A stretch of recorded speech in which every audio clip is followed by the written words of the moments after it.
Core values আসলে পরিবর্তিত হয় না কখনো। সে ভ্যালুজ গুলোকে আমরা অ্যাকসেপ্ট করছি না করছি না, ডিফারেন্সটা এখানে তৈরি হয়। বাংলাদেশের একটি বড় অংশ তরুণ ফ্রাস্ট্রেশনে ভুগছে, ভোগার কারণও আছে। কারণ হচ্ছে তাদের I must know everything of one thing, এবং একটা মানুষ যদি নির্দিষ্ট একটি বিষয় নিয়ে ক্রমাগত 2 বছর বা 3 বছর চর্চা করে, সে কিন্তু সে ব্যাপারে ন্যাশনাল এক্সপার্টে পরিণত হয়। দাম্ভিকতা, অহংকার অথবা এই যে ক্ষমতার অপব্যবহার, এগুলো আসলে কাউকে ভিতর থেকে স্যাটিসফ্যাকশন দেয় না। প্রতিদিন হয় ফেসবুকে, নয় আমার কম্পিউটারে আমি 600 শব্দ মিনিমাম লিখি। যে জায়গাটায় আমার শান্তি, প্যাশন বা তৃপ্তি আছে, সেটার সাথে আমাদের প্রতিদিন নার্চারিং করাটা খুবই খুবই খুবই ইম্পর্টেন্ট একটা জিনিস। স্মার্টফোনটা আসলে হচ্ছে ছুরির মতো, সার্জনের হাতে গেলে প্রাণ বাঁচায়, খুনির হাতে গেলে জীবন হানি ঘটায়। মোবাইলে অতিরিক্ত আসক্ত না হওয়ার জন্য আমার কিছু পদ্ধতি আমি বলতে চাই। যেমন আমি বলি যে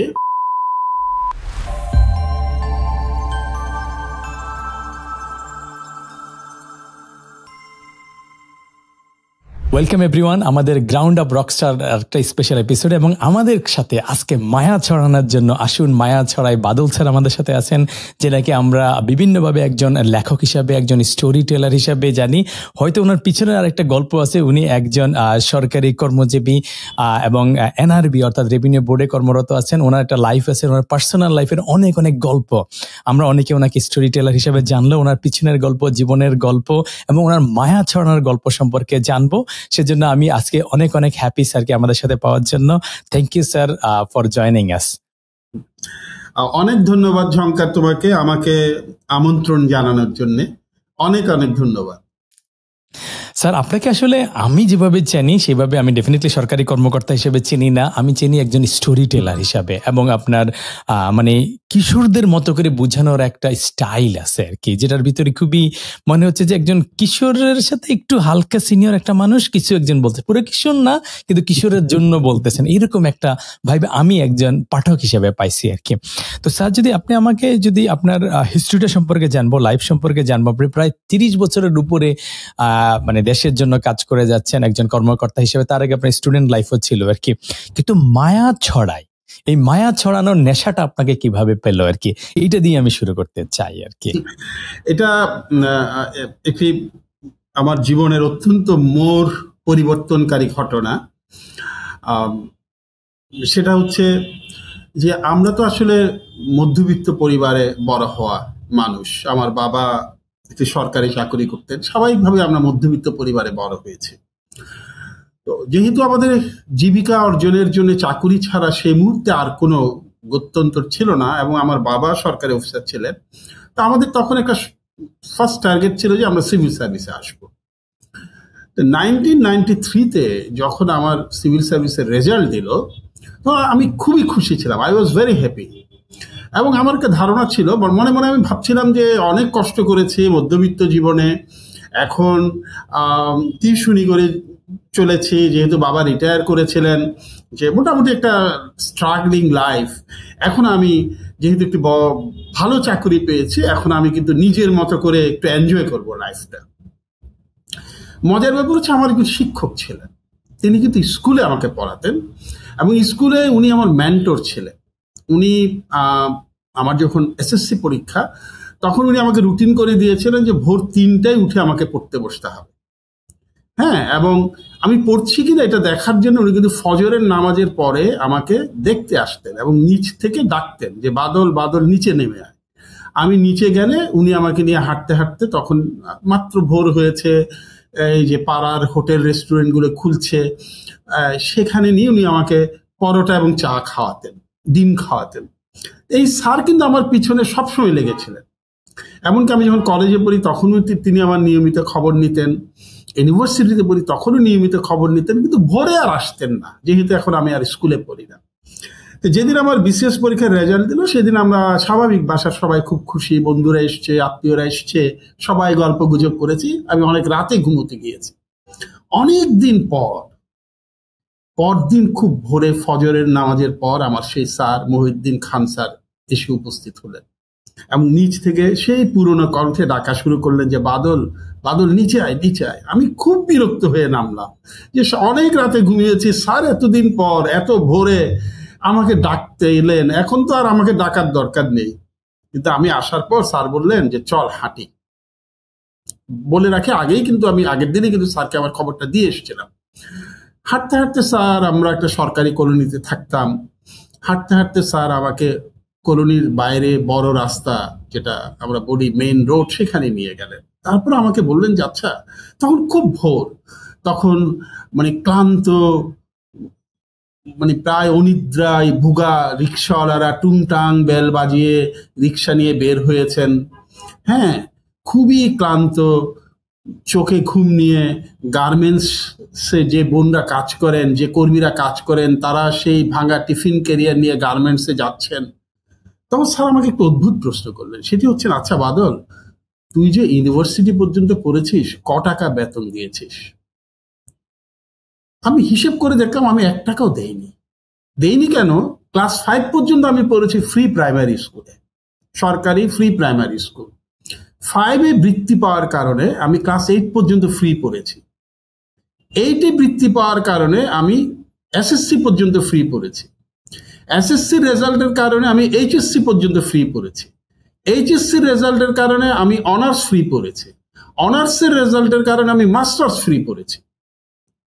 আমি অনেক চিন্তা করে বললাম যে স্যার, আমি তো ইউনিভার্সিটি বা কলেজ স্কুলে কোনোদিন কোনো পয়সা দেইনি।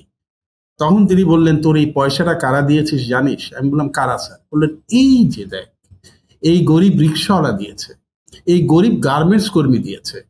তারা কিন্তু তাদের বাচ্চাকে, তাদের ছেলে মেয়েকে ইউনিভার্সিটিতে পড়াতে পাঠাতে পারে নাই। তারা তাদের বাচ্চাকে বঞ্চিত করে তোকে ইউনিভার্সিটিতে পড়তে পাঠিয়েছে। এখন তুই একটি ভালো চাকরি পেয়েছিস, এখন এটি ফিরিয়ে দেওয়ার পালা। যদি ফিরিয়ে দিতে পারিস তাহলে জীবনে শান্তি পাবি। সেই মুহূর্তে আমার জীবনের মোড়টা ঘুরে গেল। আমি যে আগের দিনও ভেবেছি আমি জীবনটা উপভোগ করব নিজের মতো করে, আমি ভাবলাম যে না, সেটা করা যাবে না। এতদিন আমি নিয়েছি, এখন আমার ফিরিয়ে দেওয়ার পালা। মূলত সেখান থেকেই আমরা 90s-এর একদম, আমরা যখন 94-এ জয়েন করি, 95-এই কিন্তু আমরা পেব্যাক সোসাইটি নামে ছোট্ট একটি গ্রুপ করেছিলাম, যে সমাজের যারা বঞ্চিত আন্ডার প্রিভিলেজ স্টুডেন্টদেরকে হেল্প করা, যেটি পরে পেইড ফরওয়ার্ড নামে অনেক বড় আকৃতি পেয়েছে। এখন 2016 সালে পেইড ফরওয়ার্ড নামে এটা নতুন নামকরণ করা হয়। এখন আমাদের প্রায় 100K ওখানে মেম্বার আছে। তো যেটা বলছিলাম, যে আসলে এই মায়াছড়নের ব্যাপারটা মহিউদ্দিন স্যারের সেই সকাল ভোরে একটি চমৎকার ভোরে আমাকে মহিউদ্দিন স্যারে আসলে আমার পুরো মগজ নাড়া দিয়েছিলেন যে আসলে আমার কি করা উচিত। আমি আবিষ্কার করলাম যে কেন আমার মায়া ছড়াতে হবে।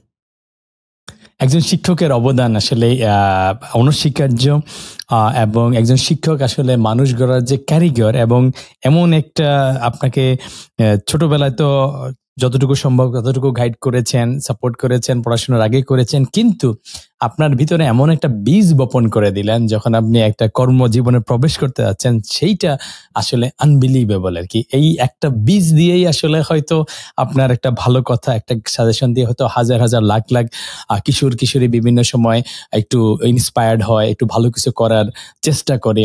তো সেই কন্ট্রিবিউশনের সোর্স হয়তো স্যারের কাছে চলে গেল আর কি। সেই বীজগুলো হয়তো আরো 10 জনের ভিতরে আপনার মাধ্যমে চলে যাচ্ছে আর কি। আমি আসলে সেটাই করি, যে আমি চাই যে, আমি মনে করি যে আমার কথাগুলো যদি একজনও পরিবর্তিত হয়, একজনের মাইন্ডও চেঞ্জ হয়, সেটা আসলে অনেক বড় প্রাপ্তি। এবং আমি গত 30-32 বছর এই কাজটি করে এসেছি।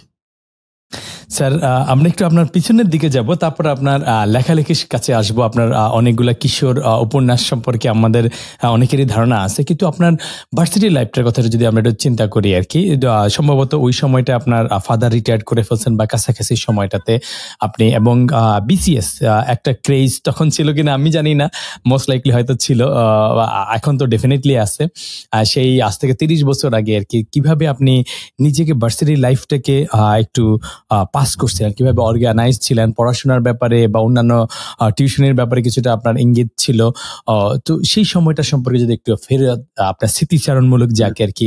এখনকার দিনে কনটেক্সট হয়তো চেঞ্জ হয়ে গেছে, সোশ্যাল মিডিয়া অন্যান্য জিনিস চলে আসছে, কিন্তু কোর ভ্যালুজ কি আসলে চেঞ্জ হয়েছে? মানে একটা পার্সনের ভিতরের internal processing, feelings, emotion, interaction, core জিনিসগুলো কি আপনি তো মোটামুটি 2টা জেনারেশনকে কাছ থেকে দেখছেন, আপনার হয়তো সন্তানদের কাছে দেখছেন বা আশেপাশে দেখতেছেন, নিজের একটা জীবনের একটা স্মৃতি তো ডেফিনেটলি নিজের কাছে আয়নার মতো এখনো দৃশ্যমান আছে। তো আপনি কিভাবে আসলে তখনকার দিনের কোর ভ্যালু নিজের জীবন থেকে এখনকার দিনে নিজের হয়তো আপনার সন্তান বা আশেপাশের যারা ছোট আছে বা যাদের সাথে আপনার কথোপকথন হয় তাদের ভিতরে আপনি কোর জিনিসগুলোর মিল অমিল ডিফারেন্স আপনি কিভাবে দেখেন, অবজার্ভ করেন? একজন লেখক হিসেবে আপনার অনুধাবনের একটা সেক্টর হয়তো ওই জায়গাটার ভিতরেই আছে বলে আমার ধারণা আর কি। আমার ইউনিভার্সিটি লাইফটা একদিক দিয়ে আমার জীবনের অত্যন্ত চমৎকার একটি অধ্যায়। যেটি হয়, আমি চট্টগ্রাম বিশ্ববিদ্যালয়ে পড়েছি, আমরা শাটল ট্রেনে ইউনিভার্সিটিতে যেতাম, সেই শাটল ট্রেন থেকে আনন্দ যাত্রা শুরু। এবং ইউনিভার্সিটির তো অসম্ভব সুন্দর ক্যাম্পাস, পড়ার পরিবেশ খুব ভালো ছিল, আমাদের শিক্ষকগুলো খুবই ভালো ছিলেন সে আমলে। তবে যে ব্যাপারটি, মূল ব্যাপারটি যেটি তুমি বলছো, যে কোর ভ্যালুজ আসলে পরিবর্তিত হয় না কখনো। সে ভ্যালুজগুলোকে আমরা অ্যাকসেপ্ট করছি না করছি না, ডিফারেন্সটা এখানে তৈরি হয়। যেমন সদা সত্য কথা বলিবে, এটি 500 বছর আগেও একটা ভ্যালু ধারণ করতো, এখনো করে, 500 বছর পরেও করবে। এখন গ্রহণ করব কি করব না সেটা হচ্ছে আমাদের ব্যাপার। আমি বর্তমান জেনারেশনের মধ্যে, আমি যেহেতু আসলে তরুণদেরকে নিয়ে কাজ করি, আমি বর্তমান জেনারেশনের মধ্যে প্রচুর ছেলে মেয়ে দেখেছি। আমরা মানে অনেকেই ভাবি যে আমাদের বর্তমান ছেলে মেয়েরা ভ্যালুজে তত বিশ্বাসী না যতটুকু আমরা ছিলাম। কিন্তু আমার একদম পার্সোনাল ফিলিং হচ্ছে যে ভ্যালুজগুলো যারা ধারণ করার, তারা তখনও করতেন, এখনো করেন। হয়তো ধারণ করার ধরনটা একটু অন্যরকম, এক্সপ্রেস করার ধরনটা একটু অন্যরকম, কিন্তু এখনো করেন। যেমন একটি গুরুত্বপূর্ণ দর্শন বলো আমাদের জীবনে, আমার ছিল বা আমাদের সমসাময়িক বন্ধুদের ছিল, যে এটাকে ভ্যালুজও বলতে পারো, এটাকে একটা সিদ্ধান্তও বলতে পারো, হ্যাঁ, এটাকে একটা লক্ষ্যও বলতে পারো। সেটি হচ্ছে, আমরা একটি জিনিস বিশ্বাস করতাম, সেটি হচ্ছে মধ্যবিত্ত ফ্যামিলির সন্তানদের পড়ালেখা ছাড়া সারভাইভ করার আর কোনো উপায় নেই। তাদের এমন কোনো কানেকশন নেই যে তাদেরকে স্ট্যাবলিশ করে দিবে, তাদের টাকা পয়সা নেই যে তারা বড় ব্যবসাদার হবে। পড়ালেখাই হচ্ছে তাদের একমাত্র সেতু, যেটি দিয়ে তারা জীবনকে অতিক্রম করবে। এবং আমি দেখি প্রায়, আমাদের তো পেইড ফরওয়ার্ডে বললাম তোমাকে, প্রায় লাখখানেক বাচ্চা জড়িত। আমার যে অভিজ্ঞতা, সে অভিজ্ঞতা থেকে আমার মনে হয় যে এখনো যারা এটা ভাবার, তারা ভাবে, বড় একটা অংশ কিন্তু এটাই ভাবে যে পড়ালেখা করে আমাকে দাঁড়াতে হবে। এবং শুধু তাই না, তাদের সাথে আমাদের একটা গ্যাপ আছে। গ্যাপটা কি জানো? সত্যি কথা বলতে, বর্তমান ছেলে মেয়েরা কিন্তু সততা, বর্তমান ছেলেমেয়েরা কিন্তু নৈতিকতার ব্যাপারে আমি মনে করি যে আমাদের জেনারেশনের চেয়ে বেশি সিরিয়াস। এটা আমার ধারণা। কারণ যে ব্যাপারগুলোকে একসময় আমরা মনে করতাম যে এটা একটা ছোট ব্যাপার, এটা করলেও কি না করলেও কি, বললেও কি না বললেও কি। আমি একটু উদাহরণ দিয়ে বলি। সেটি হচ্ছে, সাপোজ আমি যদি কখনো কেউ ফোন করলো, হয়তোবা ধরে নাও ফোন করলো, আমি হয়তো তার সাথে এখন কথা বলতে বেশি ইচ্ছুক না, কিন্তু আমি আবার ব্যস্তও না, কিন্তু তাকে আমি অ্যাভয়েড করতে চাচ্ছি। আমি যদি বলি যে ভাই আমি এখন খুব ব্যস্ত, আমি পরে কথা বলবো, আমার মেয়ে কিন্তু সাথে সাথে রিয়াক্ট করে, আমার ভাগ্নি কিন্তু সাথে সাথে রিয়াক্ট করে, ভাতিজা কিন্তু সাথে সাথে রিয়াক্ট করে। তারা বলে যে বাবা, চাচা, জ্যাঠা, মামা, তুমি তো ব্যস্ত না, তুমি ব্যস্ত কেন বলবে? কিন্তু আমাদের সময় এই ছোট ছোট ব্যাপারগুলোকে আমরা মনে করতাম যে না, একজন বলছে যে না আমি এখন খুব ব্যস্ত, আমাদের ল্যান্ড ফোনে হয়তো পরে কথা বলবো, এটা কিন্তু আমাদের মাথায় আঘাত করতো না। যার কারণে আমার মনে হয় কি, যে আমাদের জেনারেশন এই ব্যাপারে আরো অনেক বেশি সিরিয়াস। আমাদের জেনারেশন তুলনামূলকভাবে, যে কোনো কারণেই হোক, 30 বছর আগের জেনারেশনের অনেক কিছুর গ্যাপ ছিল। 30 বছরে কিন্তু পৃথিবী অনেক এগিয়ে গেছে, শিক্ষার মাধ্যম অনেক এগিয়ে গেছে। যতই নেতিবাচক কথা বলুক, ইতিবাচক কথার ছড়ানোর মাধ্যমও কিন্তু অনেক বেড়েছে, তাই না? যার কারণে তারা কিন্তু ভুল এবং শুদ্ধ এটা আমাদের জেনারেশনের চেয়ে বেশি বুঝতে পারে বলে আমার ধারণা। এবং দ্রুত দ্রুত তারা কমিউনিকেট করে, এই জিনিসটাতে একটা খুব দ্রুত পজিটিভ communicate সাইড করে। আছে।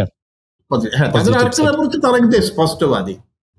আমরা কিন্তু স্পষ্টবাদী। মুরব্বীদেরকে সহজে বলতাম না যে আপনি এটা বলছেন কেন, তারা কিন্তু সহজে তারা কিন্তু চট করে বলে দেয়। এটা একটা ডিফারেন্ট এরিয়া আছে, এটার অনেকগুলো পজিটিভ জিনিস আছে। সেটা হচ্ছে আগে যেমন আমাদের প্যারেন্টসদের সাথে আমরা যদি একটা কথা বলতে যেতাম, আমাদের ঘুরে পেঁচিয়ে আম্মুকে ধরে অনেক কিছু করে টরে এটা হয়তো 6 মাস পার হয়ে যেত একটা জিনিস কমিউনিকেট করার জন্য। এখনকার দিকে হয়তো আপনার সন্তানেরা বা এখন যারা ইয়াং আছে তারা না। কিন্তু সরাসরি কমিউনিকেট করে, এবং প্যারেন্টসরাও কিন্তু সেভাবে অ্যাডাপ্ট করে নিচ্ছে। এমন না যে প্যারেন্টসরা অ্যাডাপ্ট করতেছে না, যারা প্যারেন্টস লেভেলে আছে সেই জিনিসটা আছে। অল্প কিছু ছেলেপেলে আছে তাদের নিজেদের ভিতরে জমায় রাখে। এবং একটা জিনিস নিয়ে আপনি প্রায় বলেন এবং অনেকেই আপনি হয়তো দেখেন যে একটা পোর্শন ছেলেপেলে আছে যারা খুব বেশি আগায় যাচ্ছে কমিউনিকেশন অনেক সুবিধার জন্য, আর আরেকটা পোর্শন ছেলেপেলে আছে যারা সামহাউ একটু ফ্রাস্ট্রেটেড হয়ে যাচ্ছে বা বিভিন্ন কারণে তারা করে উঠতে পারতেছে না। এদের সম্পর্কে আপনি প্রায়ই প্রচুর লেখালেখি করেন এবং অনেক কিছুতে এদের নিয়ে আলোচনা করেন, এবং নিজেদের ক্ষেত্রে এবং আদেশের ক্ষেত্রে হচ্ছে নীতিবোধটা, যেটা আমরা ইনডাইরেক্টলি কিছুটা আলোচনা করছি, যে একটা পার্সনের একটা নীতিবোধ থাকে, যেটা আপনাদের সময় ছিল একটা অফলাইন নীতিবোধ, এখন অনলাইন এবং অফলাইন মিলে নীতিবোধটা থাকে। সো যারা একটু হতাশ হয়ে যাচ্ছে তাদের নীতিবোধগুলো যে একদম হারাই গেছে, সেটা কি আপনি মনে করেন, নাকি সেখানেও কিছু আছে, সেখান থেকে ফেরত আসার উপায়টা কি, এবং যারা ভালো আছে তারা কিভাবে এই নীতিবোধ দিয়ে আসলে একটা লাইফটাকে ড্রাইভ করবে, এবং এটার সাথে কি আসলে একটা মানুষের হয়তো অর্থকরীর একটা পার্ট আছে কিন্তু এনজয় করার বা সুখী হওয়ার, ভালো থাকার কোনো কানেকশন আপনার লেখায় মাঝে মধ্যে আসে। তারপর আপনার কাছে আমি একটু ডিটেল শুনতে চাই আর কি, মানে দুই ধরনের ক্যাটাগরি অনুসারে। হ্যাঁ, আমি বলি যে বাংলাদেশের একটি বড় অংশ তরুণ ফ্রাস্ট্রেশনে ভুগছে। ভোগার কারণও আছে। কারণ হচ্ছে তাদের কাজের নিশ্চয়তা নেই, তাদের ভবিষ্যতের নিশ্চয়তা নেই। এটি একটি মানুষকে ফ্রাস্ট্রেটেড করবেই, অবশ্যই করবে।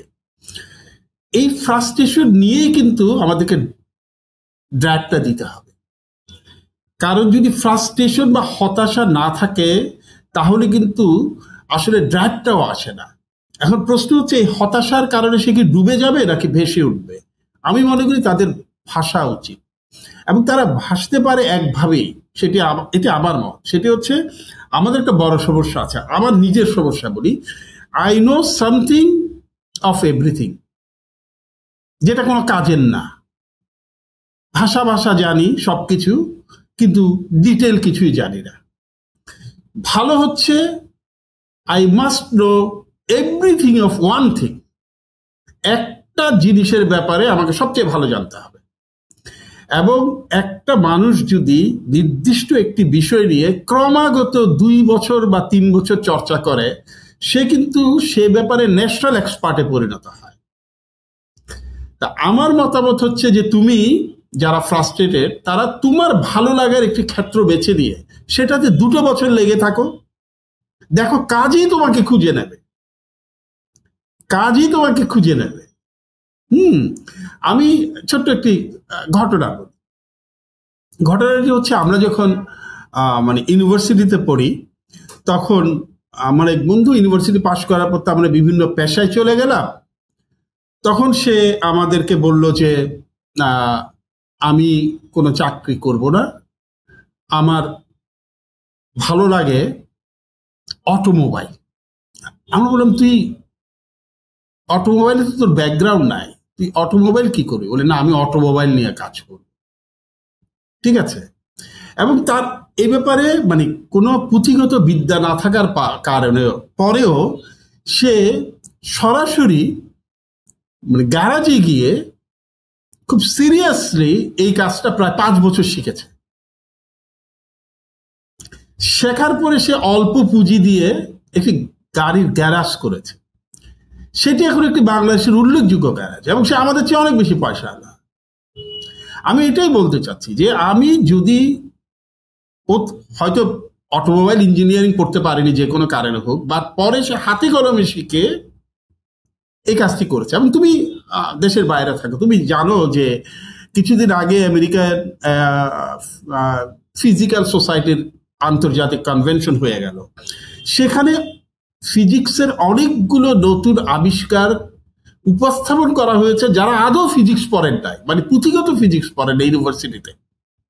তারা নিজের চেষ্টায় এটা গবেষণা করেছেন। এটা কিন্তু বাইরে খুব সমাদৃত, আমাদের দেশে হয়তো না। কিন্তু আমার ওই বন্ধুটি কিন্তু সে অটোমোবাইল পছন্দ করে, সে অটোমোবাইল নিয়ে লেগেছিল, অটোমোবাইল নিয়ে কাজ করেছে, অটোমোবাইলের গ্যারেজ দিয়েছে, সেটা দিয়ে সে পয়সাওয়ালা হয়েছে, এবং সে এখন আমাদের চেয়ে অনেক ভালো গাড়িও চালায়, এবং তাকে তো কেউ গ্যারেজের মিস্ত্রি বলে না। He is the owner of some sort of industry. হ্যাঁ, আমি কি বোঝাতে পেরেছি? তা আমার মনে হয় যে ফ্রাস্ট্রেশন কাটানোর একটাই উপায়, সেটা হচ্ছে তুমি তোমার এরিয়াতে বেস্ট হও, কেউ তোমাকে আটকে রাখতে পারবে। স্যার, একজন সরকারি কর্মকর্তার জীবনটা আসলে কিরকম হয়? বিশেষ করে হচ্ছে আমরা যারা আসলে বিসিএস দিয়ে ঢোকার চেষ্টা করি বা অলরেডি ঢুকেছেন, আপনি প্রায় 30 বছরের একটা জার্নি আছে আপনার সরকারি চাকরি হিসেবে, বিশেষ করে হচ্ছে এনআরবি, এই ট্যাক্স বা ন্যাশনাল রেভিনিউ বোর্ডের অংশ হিসেবে লম্বা সময় ধরে আপনি কর্মরত আছেন। সো একজন ডেফিনেটলি দেশের একটা গুরুত্বপূর্ণ পজিশন, এবং এই জায়গাটাতে সাধারণত দেশের বড় বড় মেধাবী পার্সনরা তাদের যোগ্যতা বলে ডেফিনেটলি আসেন, কিন্তু জীবনটা বা লাইফ স্টাইলটা সম্পর্কে প্রচুর এক্সাজুরেশন, আমাদের অনেক এক্সপেকটেশন, ইমাজিনেশন আছে। আপনি আপনার কর্মজীবনটাকে কিভাবে আসলে দেখেন আর কি, বা এই জিনিসটাকে আপনি কিভাবে এই জার্নিটা সম্পর্কে যদি আমাদেরকে একটু বলেন। আসলে সরকারি কর্মচারী তিনি যত উচ্চ পদস্থ হন নাই কেন, তার আসলে খুব বেশি জৌলুসপূর্ণ জীবন যাপন করার কোনো সুযোগ নেই। কারণ তার জৌলুসপূর্ণ জীবন যাপন করার জন্য তার যে পরিমাণ টাকা পয়সা দরকার, সেটা তার থাকার কথা না। হ্যাঁ, আপাত দৃষ্টিতে আমাদের অফিসগুলো যদি কেউ যায় তাহলে মনে হবে হ্যাঁ খুব সুন্দর অফিস, বিশাল আলিশান কারবার। বা আমাদেরকে যেহেতু এখন এখন মানে আমরা তো শুরুতে এরকম ছিলাম না, শুরুতে তো আমরা রিক্সায় অফিসে এসছি, তাই না? বা হয়তো শেয়ার্ড মাইক্রোতে অফিসে এসছি। এখন যেহেতু আমরা সিনিয়র হয়ে গেছি, এখন হয়তো আমরা একটু লজিস্টিকটা বেশি পাই, একটু গাড়ি টাড়ি ভালো পাই। কিন্তু তার মানে এই না যে এটি সরকারি চাকুরিতে আপনি খুব জৌলুসপূর্ণ জীবন কাটাবেন, এটি যদি কেউ ভাবেন তাহলে তার এখানে না আসাই উচিত। না আসা উচিত কেন? জৌলুসপূর্ণ জীবন আপনি এখানে কাটার সুযোগ তখনই তৈরি হয় যখন আপনি ক্ষমতার অপব্যবহার করবেন। হ্যাঁ, যেমন আমি শুধু এটা আমি আর্থিক ব্যাপারে বলছি না, যেমন আমরা কি দেখি যে একজন সরকারি অফিসার তিনি একটি দামি গাড়িতে চড়ছেন, তার পরিবার একটি গাড়িতে চড়ছে, স্ত্রী একটি গাড়িতে চড়ছে, তার বাচ্চার জন্য একটি গাড়ি। আমি একটা কথা স্পষ্ট করে বলি, এগুলো কিন্তু প্রাধিকার প্রাপ্ত না। তাদের প্রাধিকার কিন্তু ঠিক আছে, তারা একটি গাড়ি পাবে, হ্যাঁ, সার্বক্ষণিক উচ্চপদস্থরা। আর অন্যরা যারা প্রাধিকার পান না, প্রায়োরিটি পান না, তারা কখন গাড়ি পাবেন, কখন ইউজ করতে পারবেন, অফিস টাইমে এটা ভাগ করা আছে। এরকম সব সুযোগ সুবিধা কিন্তু লিমিটেড। এখন আমি একটি গাড়ি পাই, কিন্তু আমি যদি আমার অফিসকে বলি আমাকে আরো 2টো গাড়ি দাও, আমার একটা বাচ্চার জন্য লাগবে, একটা আমার ওয়াইফের জন্য লাগবে, ওরা তো বসকে অসন্তুষ্ট করবে না, ওরা দিবে। এবং বাইরে থেকে তোমার দেখে মনে হবে সরকারি চাকরি তো অনেক বড় ব্যাপার, 3টা গাড়ি একজন মানুষ ব্যবহার করতে পারে। আসলে তা না, প্রত্যেকটা সুযোগ সুবিধার একটা লিমিটেড আছে। বাংলাদেশ লিমিটেশন আছে। বাংলাদেশে যত মানে সবচেয়ে উচ্চ পদস্থ কর্মকর্তাও কিন্তু কি সুবিধা পাবেন সেটা বলা আছে। এখন তিনি যদি ক্ষমতার অপব্যবহার না করেন তাহলে কিন্তু তিনি সেই তার যে প্রাধিকারপ্রাপ্ত সুবিধাগুলি দিয়ে যদি জীবন যাপন করেন এবং আর্থিকভাবে সৎ থাকেন, তাহলে এই চাকুরিটা জৌলুসপূর্ণ সেই অর্থে না। হ্যাঁ, তোমার এখানে অনেক ক্ষমতা আছে, কিন্তু একটা জিনিস বুঝতে হবে, ক্ষমতাকে যদি রেসপন্সিবিলিটি ভাবা হয় সেটা কিন্তু ক্ষমতা না, তাই না? ক্ষমতা তখনই ক্ষমতা যখন সেটির অপব্যবহার করা হয়। হ্যাঁ, কিন্তু আমি যদি ন্যায়সঙ্গত আচরণ মানুষের সাথে করার জন্যই তো আমাকে বসানো হয়েছে, সেটি যদি আমি করি, কারো প্রতি কি ক্ষমতা দেখানোর আমার সুযোগ আছে? কারো প্রতি তো নাই। তোমার যদি সময় থাকে আমি 1 মিনিট একটু উদাহরণ দিই। সেটি হচ্ছে, আমরা যখন স্টুডেন্ট ছিলাম তখন আমরা ওই যে গ্রুপ থিয়েটার আন্দোলনের সাথে জড়িত ছিলাম। আমরা একটা নাটক করব, আমরা পাড়ার মানে আমাদের পাড়ার না মানে চট্টগ্রামের কিছু পরিচিত, একটু কম পরিচিত, অপরিচিত ব্যবসায়ীদের কাছে, আমরা স্টুডেন্ট তো আমরা গিয়ে চাঁদা তুলতাম যে আমরা একটা নাটক করব, আমাদেরকে কিছু টাকা দেন। এটা কিন্তু চাঁদাবাজি না, ডোনেশন, এখনকার চাঁদা হ্যাঁ না, চাঁদার ডোনেশন, সাথে শব্দটার সাথে আসলে করা চাঁদার যাবে না, সাথে সম্পর্ক এটা নাই, কিন্তু হ্যাঁ ডোনেশন ডোনেশন। টাইপের আর কি, তারা ডোনেশন। করতেন কি, এক দুই ডোনেশনটা টাকা তারা নয়। কেউ আমাদেরকে 20 টাকা দিতেন, কেউ 10 টাকা দিতেন, এই 400-500 টাকা দিয়ে আমরা শো নামিয়ে ফেলতাম, 1000 টাকা দিয়ে শো নামিয়ে ফেলতাম, 2000 টাকা দিয়ে শো নামিয়ে ফেলতাম। আর আমাদের নাটকগুলো ছিল খুব সিম্পল, পথ নাটক, তুমি হয়তো পরিচিত, রাস্তাতেই করতাম। একবার এক ভদ্রলোক আমাদেরকে খুব অপমান করলেন, একজন ব্যবসায়ী খুবই খুবই খুবই অপমান করলেন। আমাদেরকে বললেন, তোমরা কি নাটক করো নাকি এগুলো গাঁজা খাওয়ার জন্য না, তোমরা সব এই যারা নাটক ফাটক করে তারা গাঁজা মাজা খায়, নেশা ফেশা করেছে। পারলে উনি আমাদেরকে তার কর্মচারীদেরকে দিয়ে মার দিয়ে বের করে দেন। এত অপমান করেছিলেন যে আমরা দু বন্ধু গিয়েছিলাম, আমরা সেই দু বন্ধু বাইরে এসে মানে রাস্তার পাশে দাঁড়িয়ে অনেকক্ষণ কান্না করেছিলাম, মানে অপমানে। কারণ আমরা তো স্টুডেন্ট মানুষ, আমাদের তো কোনো অসৎ উদ্দেশ্য নাই, আমরা পথনাটক করি, সবার কাছ থেকে 2-4 টাকা নিয়েই করি, এটা তখনকার সিস্টেমে এটা ছিল, এবং সব স্নেহ করে দিতেন এটা আমাদের। মজার ব্যাপার হলো, আমি চাকুরিতে ঢুকার পরে আমার কিন্তু চট্টগ্রামে পোস্টিং হলো, এবং একদিন একটা ফাইল আমার কাছে আসলো। আসার পরে আমাকে আমার যিনি সহকারী ছিলেন তিনি বললেন যে স্যার এই ফাইলটা যার, তিনি আপনার সাথে একটু দেখা করবেন। আমি বললাম আসতে বলেন। আমি আসার পরে দেখি সেই ভদ্রলোক যিনি আমাদেরকে চূড়ান্ত অপমান করেছিলেন। তো আমি ওনার সাথে কথা বললাম, ওনাকে বুঝতে দিলাম না যে তিনি আমাকে অপমান করেছিলেন, কিন্তু আমি মনে মনে সিদ্ধান্ত নিয়ে ফেলেছি আমি চরম প্রতিশোধ নেব। আমি তার ফাইলে 12টা বাজিয়ে দেব। আমার হাতে সেই ক্ষমতাটা ছিল তখন, মানে ওই চেয়ারে। এটা বলছি চাকরির শুরুর দিকের কথা, হ্যাঁ, যে আমার কাছে তার কাজটা যদি আমি কোনো কারণে নেগেটিভ করে দেই বা সমস্যা করতে পারি, এই চিন্তা নিয়ে আমি বাসায় আসলাম। তরুণ তো, বয়স তো কম, আমি তো খুব কম বয়সে চাকরিতে ঢুকেছি, মাথায় তো আমার রক্ত উঠে গেছে তাকে দেখে। বাসা আসার পর পরদিন সকালে খুব ঘুম থেকে উঠলাম, উঠার পরে দেখলাম যে আব্বা ফজরের নামাজ পড়ে জায়নামাজে বসে উনি কিছুক্ষণ দরুদ পড়তেন, তখন আমি পাশে বসতাম। তো শেষ করলেন উনি, শেষ করার পরে আমি আমার বাবার সাথে আমার খুব বন্ধুত্বপূর্ণ সম্পর্ক ছিল, 30-35 বছর আগে হলো, খুবই ভেরি ফ্রেন্ডলি আমার বাবা ছিল, আমার ফিলোসোফার বলতে পারেন ওনাকে, আমার গাইড। তাকে আমি বললাম, পুরো ঘটনাটা আমি বললাম, যেহেতু আব্বা সরকারি চাকরি করতেন এক সময়। অবশ্য আমি একটি কথা বলে রাখি, তিনি কিন্তু খুব মানে আমাদের মতো এত উচ্চ পদস্থ কর্মকর্তা ছিলেন না, তিনি মাঝারি ধরনের কর্মকর্তা ছিলেন। তো আব্বাকে যখন আমি বললাম এটা, উনি শুনলেন, শুনে বললেন যে তোমাকে একটা কথা বলি। আমি বললাম যে বলেন আব্বা। উনি বললেন যে কখনোই ব্যক্তিগত রাগ অনুরাগকে চাকুরির সাথে সম্পর্কিত করবে না। তোমার সাথে ওই ভদ্রলোক কি ব্যবহার করেছেন সেটা তোমার এবং ওনার ব্যক্তিগত ব্যাপার। তুমি ওনার ফাইলে সিদ্ধান্ত দেবে আইন যা বলে তা। ফেভারে করার দরকার নেই, ডিসফেভারে করার দরকার নেই, বাট ডোন্ট টেক রিভেঞ্জ। এটা মনে রাখবে, জীবনে অনেক মানুষের সাথে তোমার ঝগড়া হবে, মনোমালিন্য হবে, তুমি দোয়া করি তুমি আরো অনেক উপরে যাবে, তোমার ক্ষতি করার ক্ষমতা তৈরি হবে, কিন্তু ক্ষমতা আসলে তখনই ক্ষমতা পরিণত হয় যখন সেটার অপব্যবহার করা হয়। Otherwise it is responsibility. তখন আমি চিন্তা করে দেখলাম কথাটা তো খুবই গুরুত্বপূর্ণ।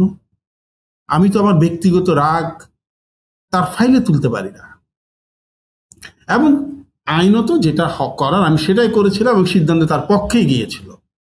তবে হ্যাঁ, খুব কম বয়স ছিল তো, কাজটি করে দেওয়ার পর কিন্তু তাকে আমি বলেছিলাম যে মেশো ডাকতাম তাকে, বললাম যে মেশো, আপনার কাছে একবার আমরা কাজে গিয়েছিলাম, আপনি কিন্তু আমাকে এই বলেছিলেন যে আমরা গাঁজা খাই, অমুক খাই তমুক খাই। উনি খুব লজ্জা পেয়েছিলেন, এবং এরপরে উনি প্রতি বছর মানে ওনার প্রতি বছর উনি আসলে, আমি যেটা বলছি, আমি ইনকাম ট্যাক্স রিটার্ন দিতে আসতেন। উনি প্রতি বছর ইনকাম ট্যাক্স রিটার্ন দিয়ে আমার সাথে দেখা করতে আসতেন, হ্যাঁ।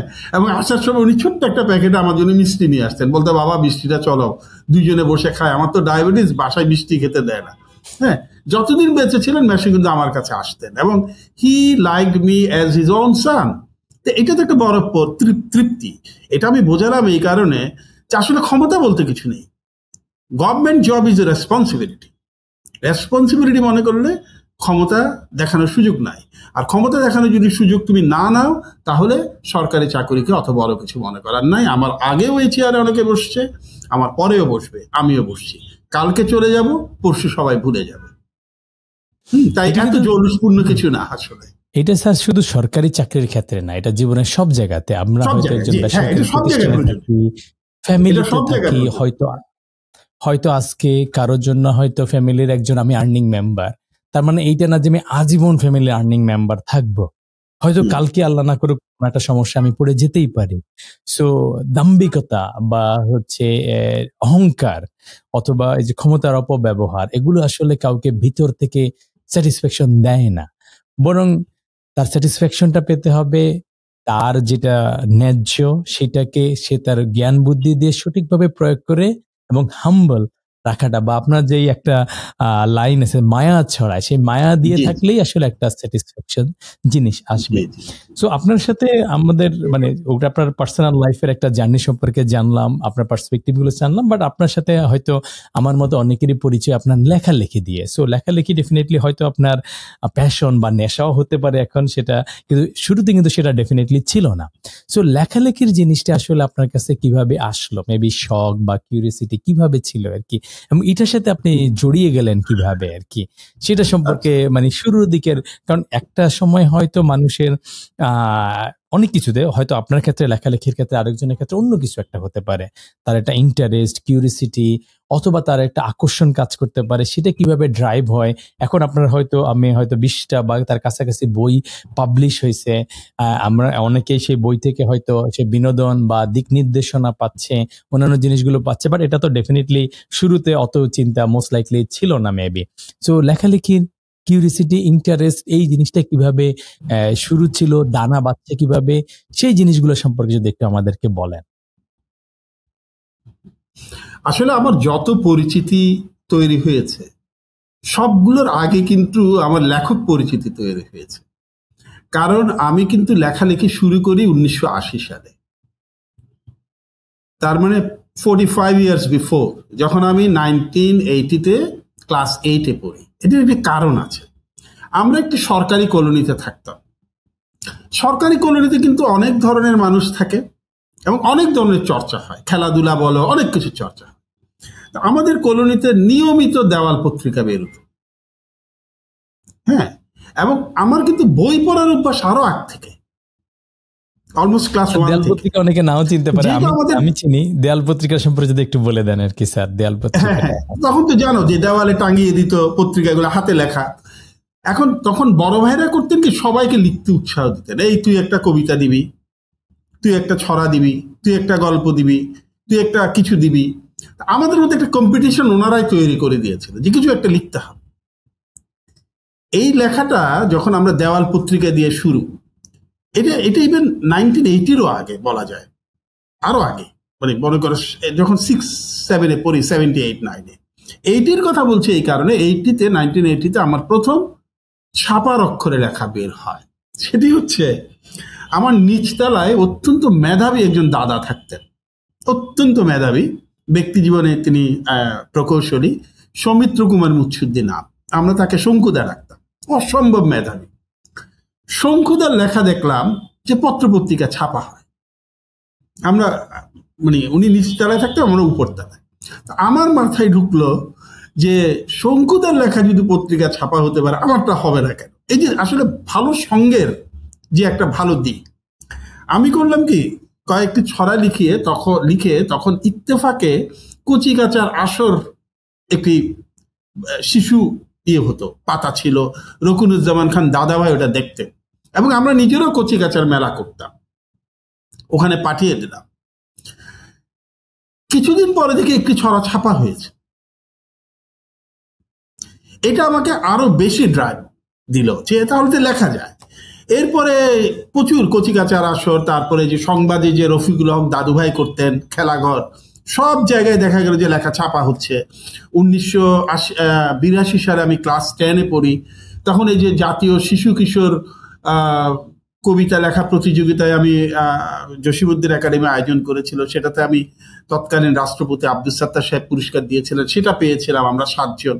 হ্যাঁ, তো এই কারণে বলা যায় কি যে আমার লেখালেখির বয়স কিন্তু আমার 45 বছর, যার কারণে ওই পরিচয়টা সবচেয়ে আগে তৈরি হয়েছে। এরপরে তো লিটল ম্যাগ আন্দোলনে আমরা সিরিয়াসলি জড়িত ছিলাম যখন ইউনিভার্সিটিতে পড়তাম।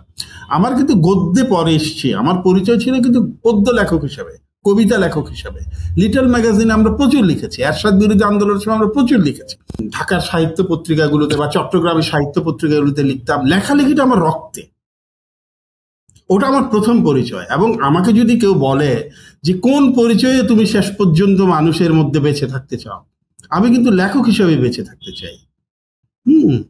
এটা আমার বলতে পারো যে শুধু নেশা, প্যাশন, যাই বলো তুমি, এটা আমার রক্তে আছে, এটা আমি লিখবই, এটা আমার লাইফ, এটা আমার লাইফ। এবং প্রতিদিন আমি লিখি, প্রতিদিন কিছু না কিছু লিখি। এটার একটা কারণ আছে, যেহেতু তোমার সময় আছে, পডকাস্টটা একটু শেয়ার করি। সেটি হচ্ছে সমরেশ মজুমদারের সাথে আমার একটা অত্যন্ত ভালো সম্পর্ক ছিল। এই সম্পর্কটি পরে একটি পারিবারিক সম্পর্কে পরিণত হয়। এবং সমরেশদা যখন বাংলাদেশে আসতেন তখন আমি তাকে সঙ্গ দিতাম, এবং তিনি আমার সঙ্গ, আমার এবং আমার স্ত্রীর সঙ্গ, আমার আম্মার সঙ্গ খুব পছন্দ করতেন। উনি একটি সময় একটা দিন আমার বাসাতে উনি থাকতেনই, ঠিক আছে? এরকম খুবই ভালো সম্পর্ক। আমার স্ত্রীকে উনি মেয়ের মতো জানতেন। এবং উনি আমার একটি বইয়ের পাঠ উন্মোচনের জন্য কিন্তু কলকাতা থেকে এসেছিলেন। এতই পছন্দ করতেন আর কি। আমরা হচ্ছে ওই হুমায়ুন আহমেদ স্যার সহ উনি বাংলাদেশে সাহিত্য ইয়েতে আসতেন, সেটা আমরা কিছু দেখছিলাম, কিন্তু এটা জানতাম না। ইন্টারেস্টিং, উনি এসেছিলেন এবং উনি কলকাতায় আমার বেশ পাঠকও তৈরি করেছেন, কারণ উনি আমার বইয়ের ব্লার্বও লিখেছেন। তো একবার ওনাকে নিয়ে ওনার সাথে একবার সিলেট গেলাম, একটি চা বাগানে। তো প্রচুর আমরা চা বাগানের খোলা বারান্দায় বসেছি, তার উপরে টিনের চাল, এমন সময় বৃষ্টি নেমেছে। টিনের চালে বৃষ্টির ঝুমঝুম শব্দ, চা বাগানের অন্ধকার, অসাধারণ একটি পরিবেশ। হঠাৎ সমরেশদা আমাকে জিজ্ঞেস করলেন, আচ্ছা বাদল, আপনি তো দেখি প্রচুর ব্যস্ত থাকেন, আপনি কি প্রতিদিন লিখেন? তা আমি ওনাকে বললাম যে দাদা, প্রতিদিন তো লিখতে পারি না, ব্যস্ত থাকি। তখন উনি বললেন যে শুনেন, লেখা হচ্ছে অভিমানী প্রেমিকার মতো। আপনি যদি তাকে প্রতিদিন আদর না করেন তাহলে সে কিন্তু আঙ্গুল থেকে পালিয়ে যাবে। তখন আমি বললাম, তাহলে কি করা যায় দাদা? তিনি বললেন যে প্রতিদিন কমপক্ষে 600 শব্দ লিখবেন। 600 শব্দ খুব বড় ব্যাপার না, কিন্তু এই প্রেমিকাকে ছেড়ে যেতে দিবেন না।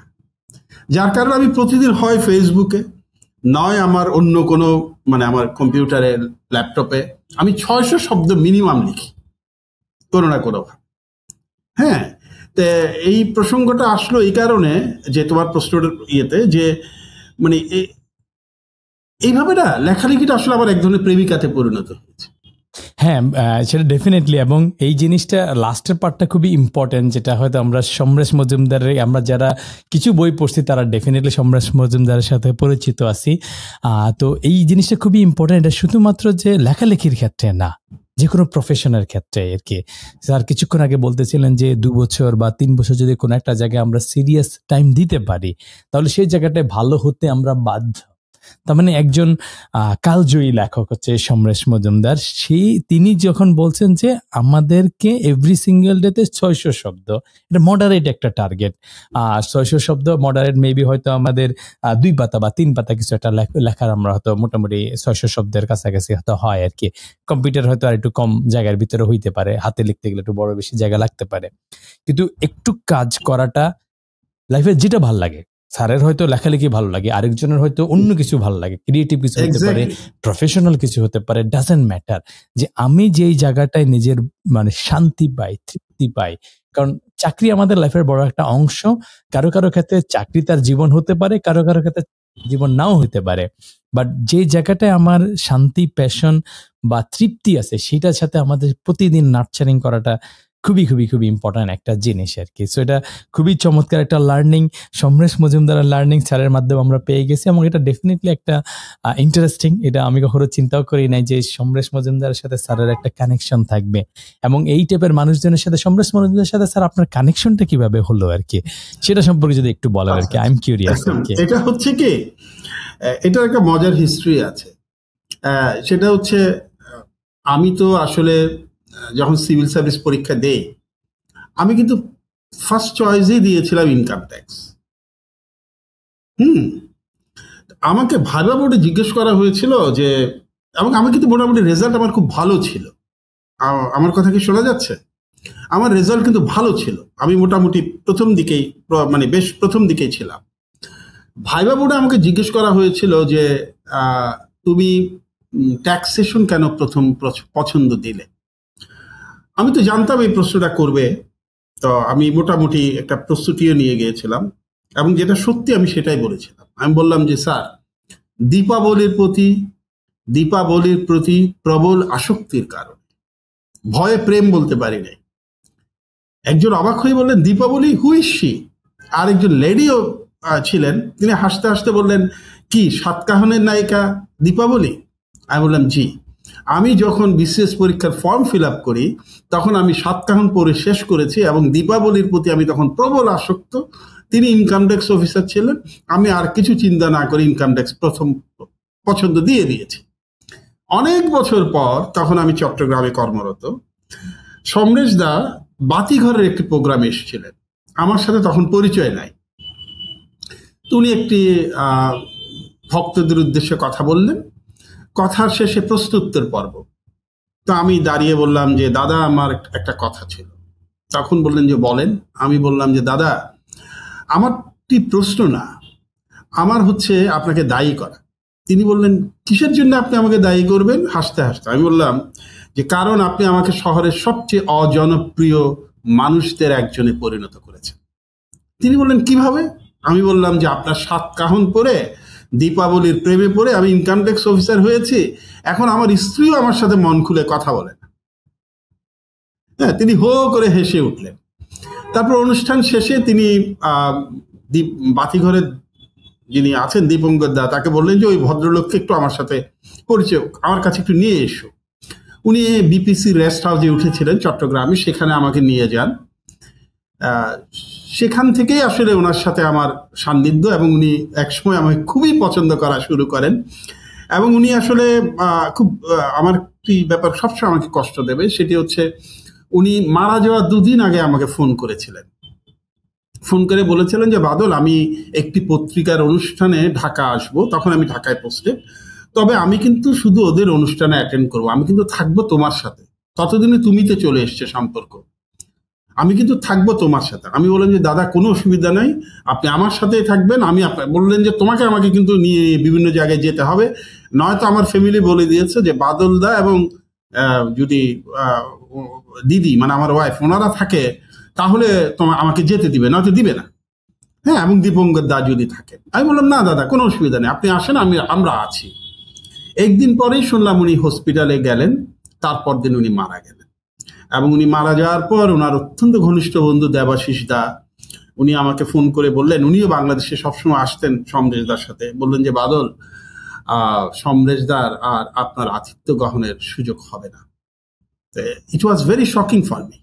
এভাবে আসলে ঘনিষ্ঠতা শুরু। খুবই টাচি একটা স্টোরি। এর মধ্যে অনেকগুলো জিনিস আছে, সেটা হচ্ছে যে মানে কোনো একটা জিনিস, মানে বই পড়ার একটা জিনিস, এটা আপনি প্রায় বলেন আর কি, আপনার নিজের লাইফে এখনকার ডিজিটাল যুগে এসেও আপনি মানে বই পড়াটার কারণে আপনার জীবনের একটা বড় অংশ, আপনার প্রফেশন সিলেকশন থেকে শুরু করে Samaresh Majumdar one of the, মানে আমাদের এই সাহিত্যের একজন দিকপাল বলা যেতে পারে আর কি, তার সাথে একটা ঘনিষ্ঠতা, সে ধরনের একটা তৃপ্তি, একটা একটা একটা তৃপ্তি হয়তো আপনার জীবন, সারা জীবন আপনার কাছে থাকবে আর কি। সেটা কিন্তু বই পড়া, লেখালেখি, এই জগৎটার কারণেই একটা একটা জীবনের একটা বড় একটা হয়তো বাতিঘর বলা যেতে পারে আপনার লাইফের। সেটা আপনি ভালো বলবেন যে কিভাবে, বাট আমি যে জায়গাটা হাইলাইট করতে চাচ্ছি, মানে আপনার নিজের লেখালেখির একটা পার্ট ছিল, বই পড়ার একটা পার্ট ছিল। সেই বই পড়ার পার্টটাকে আপনি প্রায়ই হচ্ছে তুলে ধরার চেষ্টা করেন বা বলার চেষ্টা করেন বিভিন্ন লেখালেখিতে। আমি নিজেও সেটাকে আমি লক্ষ্য করছি। তো আপনি সেই সংখ্যাটা যদি আরেকবার বলেন আর কি, আপনার জীবনের অনেক কিছুতেই বই পড়ার কিছুটা আমরা হয়তো জানতে পারছি, আরো ডেফিনেটলি অনেক অনেক জিনিস আছে।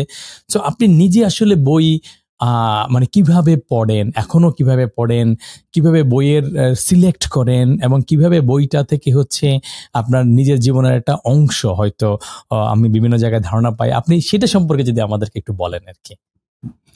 না, আসলে যেটি বলছিলাম, আমার পড়ার অভ্যেস 1973 থেকে। যখন আমি ক্লাস 1-এ পড়ি, আমার বড় বোন আমাকে সাতনরীর হার নামে একটি বই গিফট করেছিলেন।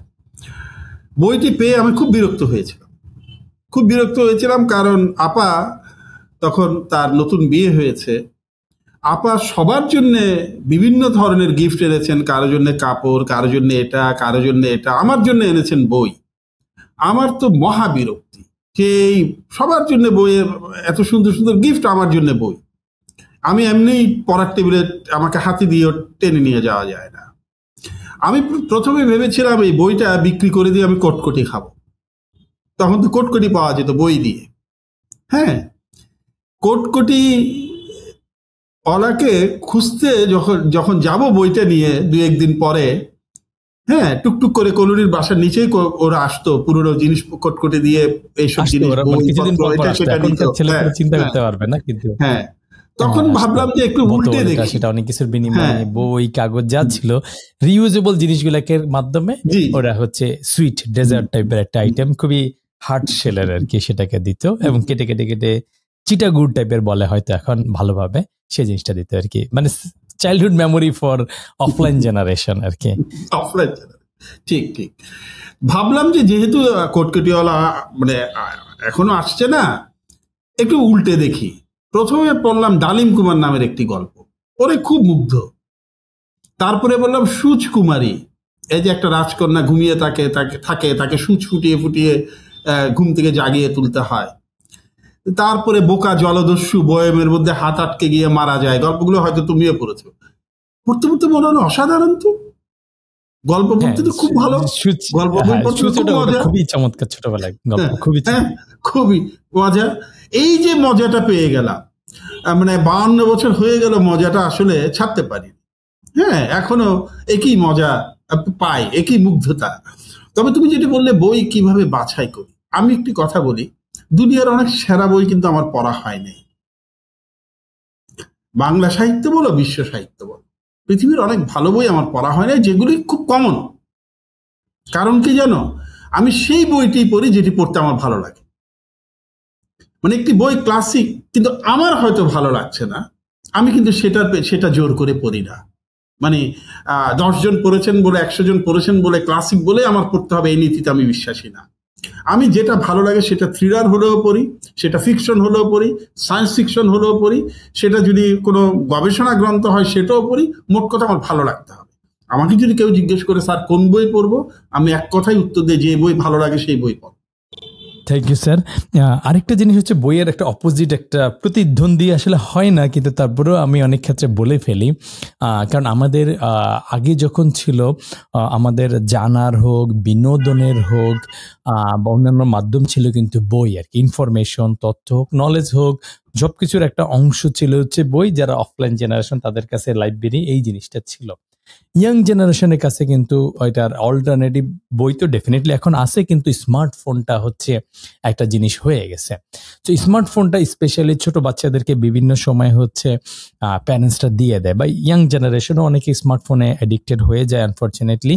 এবং আমাদের কালচার সোসাইটিতে এই স্মার্টফোন বা ইন্টারনেটটা একদম রক্তে মিশে গেছে। এটা থেকে আসলে বের হওয়াটা টাফ একটা জিনিস, সেটা কমিউনিকেশন হোক, ইনফরমেশনের কারণে হোক, প্রফেশনাল কারণে হোক, অথবা হচ্ছে জাস্ট পিওর এন্টারটেইনমেন্ট নিউজ, অন্যান্য যে কোনো কারণেই হোক আর কি। তো আপনি আপনার এই সুদীর্ঘ জীবন জার্নিতে আপনি নিজেও ডেফিনেটলি স্মার্টফোনের সাথে কানেক্টেড, সোশ্যাল মিডিয়াতে আপনি লেখালেখির একটা বড় একটা পরিচয় অনেকের সাথে ঘুরছে। আপনি কিন্তু সোশ্যাল মিডিয়াকে একটা বড় অংশে রাইটফুলি ইউজ করছেন। আমাদের অনেক ছেলে পেলেগুলো এই সোশ্যাল মিডিয়া বা স্মার্টফোনটাকে রাইটফুলি ইউজ করতে পারে না, রংফুলিও কেউ কেউ ইউজ করে, আবার কেউ কেউ রাইটফুলিও করে, সেই এক্সাম্পলও আছে। বাট মনে হয় যে রাইটফুলের চেয়ে রংফুলের সংখ্যাটা একটু বেশি আর কি।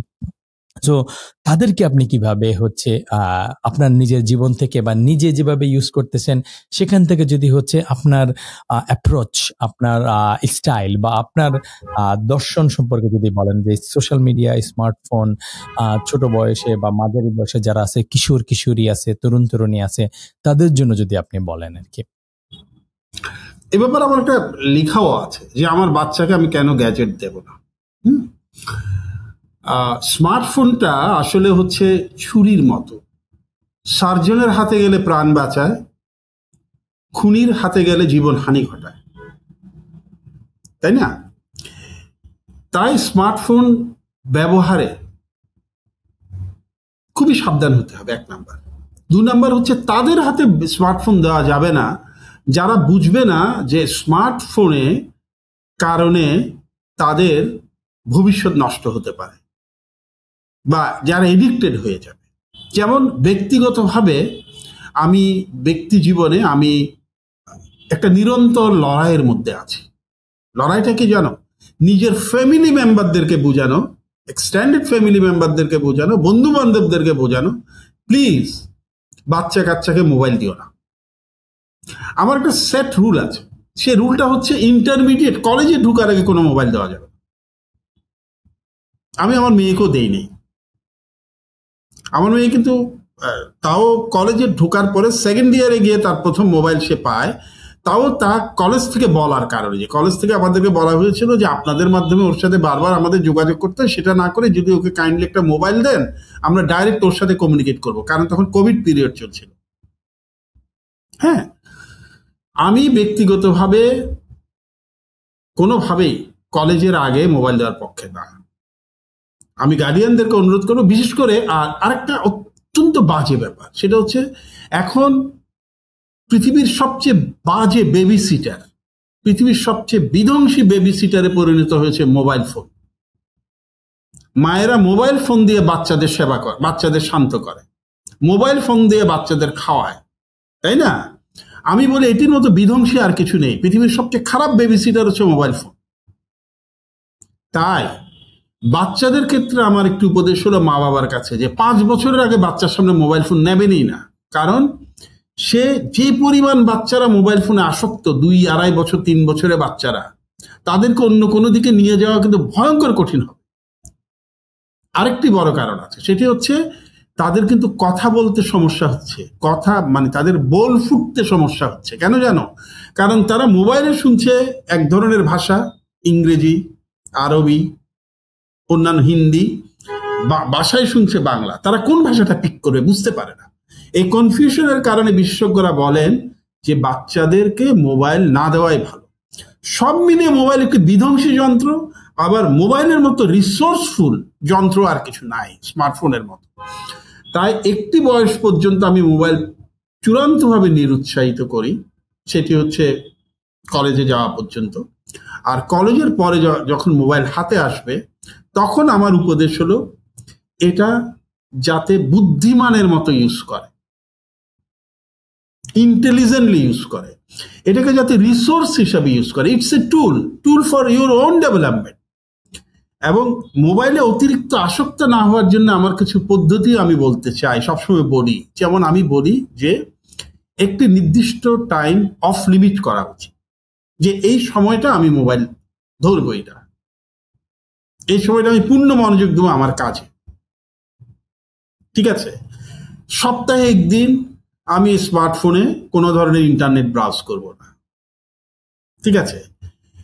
আর আমি কারোর সাথে কথা বলার সময় স্মার্টফোনের দিকে মনোযোগ দিব না, তাতে যার সাথে কথা বলছি উনি অপমানিত বোধ করতে পারেন, ঠিক আছে? তারপরে স্মার্টফোনে আমি অবশ্যই আমি স্মার্টফোনে কি দেখবো আমাকে একটা সীমারেখা নির্ধারণ করতে হবে। আমি যদি একবার খারাপ জিনিস দেখা শুরু করে আমি বেরোতে পারবো না। এখানে একটা ডোপামিনের ব্যাপার আছে, নেশার ব্যাপার আছে, তাই না? ভালো লাগার ব্যাপার আছে। সো আমাকে ঠিক করতে হবে আমি কোনটা দেখবো। আমাদের তরুণ প্রজন্ম যদি নিজেদের ভালো চায়, তাদেরকে একটা মোবাইলের, তাদের স্মার্টফোন ব্যবহারের একটি প্রোটোকল ঠিক করতে হবে। সে প্রোটোকলটা হবে নির্দিষ্ট সময়ে মোবাইল তারা স্মার্টফোন ব্যবহার করবে এবং একটি নির্দিষ্ট সময় তারা অফ রাখবে। তারা স্মার্টফোনে শুধু রিসোর্সের জন্য ইউজ করবে, বিনোদনের জন্যও করবে, বিনোদন এবং রিসোর্স দুটোর জন্য, কিন্তু অবশ্যই খারাপ এবং নেগেটিভ ব্যাপারগুলো তারা সেখানে দেখবে না। 3 নাম্বার হচ্ছে কথাবার্তা বলার সময়, বন্ধু বান্ধবদের সাথে আড্ডা দেওয়ার সময়, কোথাও খেতে গেলে, ফ্যামিলির সাথে বসলে তখন মোবাইল পুরোপুরি অফ লিমিট থাকবে। এবং তাদের উচিত অন্ততপক্ষে সপ্তাহে একদিন ইন্টারনেট ব্রাউজ করা ছাড়া থাকা। যদি স্মার্টফোনটা ওয়াইজলি ইউজ করা যায়, এটা কিন্তু অসম্ভব বড় একটা রিসোর্স, কিন্তু সমস্যা হচ্ছে একটা বয়স পর্যন্ত আমরা বুঝতে পারি না কোনটা রিসোর্স, হ্যাঁ, আর কোনটা আসলে আমার জন্য লায়াবিলিটি। সে বয়স পর্যন্ত মোবাইল একদম অফ রাখাই উচিত বলে আমার ধারণা, না দেওয়াই উচিত। এ ব্যাপারে কঠোর হতে হবে। খুবই খুবই বাস্তবধর্মী জিনিস। আমি নিজে একটু রিসার্চ করতেছিলাম এই সপ্তাহখানিক আগে, সেই যেটা আমরা দেখতে পেলাম যে সকল ছেলে পেলে অল্প বয়সী স্মার্টফোন এডিক্ট হয়ে যায়, তাদের অ্যাংজাইটি লেভেল ডাবল হয়ে যায়, ডিপ্রেশন ডাবল হয়ে যায়, এবং তাদের কেরিয়ারে তো প্রবলেম হয়, পার্সোনাল লাইফে স্লিপিং এর প্রবলেম হয়, কাজে মনোযোগ, একাগ্রতা, সবগুলা জিনিসের মধ্যে গিয়ে সিগনিফিক্যান্ট ইম্প্যাক্ট ফেলে দেয় আর কি। শুরুর দিকে তো আমরা বুঝি না, কিন্তু আস্তে আস্তে আস্তে একটা সময় পরে চলে যায়। তো একটা জিনিস স্যারকে কাছে আমি জানতে চাবো, আজকের একটা লম্বা সময় ধরে আমরা অনেকগুলো জিনিস জানতে চাইলাম, যে একজন পার্সন, বাদল সৈয়দ, একজন পার্সন, একজন ইন্ডিভিজুয়াল, মানে what would be the biggest impact or biggest outcome আপনার লাইফ থেকে আপনি পেতে চান আর কি? যদি সৃষ্টিকর্তার সহায় থাকেন, আপনাকে যদি সেই সুযোগটা দেয়া হয়, তাহলে আপনার জীবনের সার্থকতাটা আপনি কিভাবে রচনা করতে চাইবেন আর কি? গিভেন দ্যাট ডেফিনেটলি সব করার ক্ষমতা আপনার কাছে সৃষ্টিকর্তা দেয় নাই। জি না, আমি খুব ছোটবেলায় সুইফটের একটি কথা পড়েছিলাম, আমার সেটি খুব পছন্দ। এটি সম্ভবত আমি স্কুল লাইফে পড়েছিলাম। সেটি হচ্ছে, তোমার মৃত্যুর পর যদি 1000 মানুষ না কাঁদে তবে তোমার কোনো মূল্য নেই। আমার আসলে, আমি কিছুই করতে পারি নাই সমাজের জন্য। আমার যা করার কথা ছিল আমি আসলে কিছুই করতে পারি নাই, কিছুই দিতে পারি নাই মানুষকে। যা করার দায়িত্ব ছিল কিছুই পালন করতে পারি না, আমি একজন ব্যর্থ মানুষ। কিন্তু তুমি যদি বলো যে আপনি কি চান, আমি আসলে চাই যে আমি মারা যাওয়ার পর 1000 মানুষ কাঁদুক। এটাই আমার একমাত্র চাওয়া। এটাই। Thank you. তার মানে এইভাবে নিজেকে তৈরি করতে হবে, চালাতে হবে, যাতে মানুষের সাথে মায়া ছড়িয়ে, মানুষের সাথে মিলেমিশে একটা বন্ধন তৈরি করে চলতে পারলেই আসলে মানুষ সেই ফিলটা পাবে, সেই রিলেশন বা সেই ইমোশনটা একটা পার্সনের মধ্যে থাকবে আর কি। সো খুবই চমৎকার একটা জিনিস, এবং স্যারের সাথে আমরা লম্বা সময় ধরে একটা আলোচনা করলাম স্যারের লাইফ জার্নি, লেখালেখি এবং বইয়ের যেই একটা ইম্প্যাক্ট স্যারের জীবনে সারা জীবন ধরে উনি বয়ে যাচ্ছেন, এবং সেটা নিজে লেখির মাধ্যমে ছড়িয়ে দিয়ে চেষ্টা করে যাচ্ছেন একটা লম্বা সময় ধরে। এবং আমি নিজে অনেকগুলো জিনিস জানলাম, এবং একটা জিনিস খুবই ইম্পর্টেন্ট একটা জিনিস থাকলো, যে বিসিএস এর ভাইবা বোর্ডে কিভাবে বইয়ের রেফারেন্স দিয়ে জিনিসটাকে একটা নিজস্ব একটা সক্রিয়তা তৈরি করা যায়, আবার সেটাকে কানেক্ট করে খুবই চমৎকারভাবে আর্টিকুলেট করে একজন নামকরা একজন পার্সন এবং ডেফিনেটলি গুণী একজন পার্সন সমরেশ মজুমদারের সাথে আপনার যে প্রশ্নটা ছিল, সেই প্রশ্নটা করার স্টাইলটার ভিতরে কিন্তু একটা আর্ট আছে। সেই আর্টটা যদি একটু আমরা ঠিক মতো করে খেয়াল করি, যেটা কিন্তু একটা সিগনিফিক্যান্ট একটা আর্ট, যে মানে হকচকিয়ে দেওয়াটার মূল উদ্দেশ্য না, মূল বিষয়টা হচ্ছে কমিউনিকেশনের একটা আর্ট ওই জায়গাটার ভিতরে একটা ছিল, একটা থট ছিল, একটা প্রিপারেশন ছিল। এমন না যে হয়তো হুট করে ইনস্ট্যান্টলি আসছে বলে আমার ধারণা নাই, মোস্ট লাইকলি ছিল না। সে এই জিনিসটাতে যে আমাদের কিছুটা আমরা দুনিয়ার সবকিছু প্রেডিক্ট করতে পারবো না, কিন্তু আবার কিছু কিছু জায়গায় আমরা কিন্তু প্রিপারেশন নিয়ে যেতে পারি। অ্যান্ড লাস্ট একটা জিনিস যেটা আমার কাছে খুবই ইম্পর্টেন্ট জিনিস ছিল, সেটা হচ্ছে যে it could be your field, it could be something you want to do. এটা লম্বা সময় 2 বছর 5 বছর যদি সেটার পিছনে লেগে থাকে, একটা এক্সাম্পলও স্যার দিছিলেন যে অটোমোবাইল ইঞ্জিনিয়ার আর অটোমোবাইলের লাইনে একজন এক্সপ্লোর করতে চায়, সেটা ইন্টারনেটের অনেক আগে সেটা করে ফেলতে পারছেন। এবং ফাইনাল বোনাস একটা জিনিস, সেটা হচ্ছে যদি কখনো সুযোগ হয়, কেউ একজন হয়তো খারাপ করছে, তার প্রতিশোধ না নিয়ে হয়তো তার ভুলটা আমরা রেসপেক্টফুল ভাবে ধরাই দিতে পারি, নিজের পাওয়ারটাকে অ্যাবিউজ না করে, মিসইউজ না করে, বরং তার সাথে হয়তো কাজটা জেনুইন রেখে তাকে রেসপেক্টফুল ভাবে যদি সেটা বলে দেওয়া যায়, তাহলে সেই খারাপ মেমোরিটা থেকে একটা ভালো একটা বন্ধুত্বপূর্ণ জিনিস জীবন কিন্তু আমরা ছড়াইতে পারি। মানুষ ভুল করে, আমিও ভুল করি, স্যারও 2-4টা ভুল হয়তো লাইফে করছেন, অন্যরা সবাই করে, কিন্তু অবশ্যই ভুল অবশ্যই করাটার অবশ্যই উপরে না থেকে সেটাকে কিভাবে একটা সৌহার্দ্যপূর্ণ রিলেশনশিপে নিয়ে আসা যায়, সেটাই আসলে জীবনের সফলতা আর কি। তো স্যারের জন্য আমাদের প্রচুর প্রচুর দোয়া থাকবে, এবং আরো অনেক অনেক বহুগুণে স্যার মায়া ছড়াবেন, ওনার যতটুকু নলেজ জ্ঞান আছেন সেটা ছড়াবেন, এবং সেটা দিয়ে একটা সুন্দর আগামী প্রজন্ম তৈরিতে ছোট হোক মাঝারি হোক একটা অবদান রেখে যাবেন দুনিয়াতে। সেই শুভকামনা থাকলো, অনেক অনেক সুস্থতা কামনা করি। ভালো থাকবেন, সুস্থ থাকবেন, আল্লাহ হাফেজ।